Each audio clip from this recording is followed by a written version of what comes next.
ইসলামী ছাত্র শিবিরের সংগ্রামী সেক্রেটারি জেনারেল নুরুল ইসলাম সাদ্দাত সহ বিভিন্ন পর্যায়ের নেতৃবৃন্দ এবং ঢাকাবাসী সবাইকে জানাই আন্তরিক সালাম। আসসালামু আলাইকুম ওয়া রাহমাতুল্লাহ।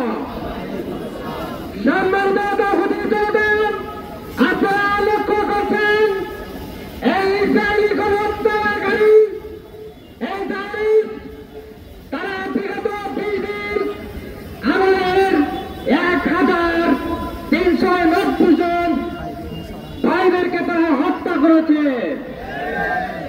আমরা এর তীব্র প্রতিবাদ জানাই। এরা যুদ্ধ বিরোধীর নাম করেন, এরা মুসলমানদের সাথে প্রতারিত করেছে। এই ইসরায়েল জাতি প্রতারকের জাতি, এই ইসরায়েল বাহিনী অভিশপ্ত বাহিনী, এই ইসরায়েলি বাহিনী সন্ত্রাসী বাহিনী।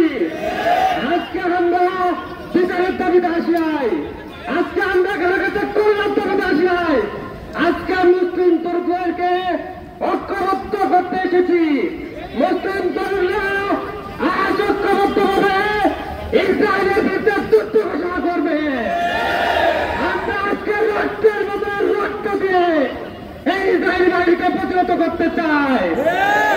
এসব রক্ত করে আমার কথাকে শেষ করতে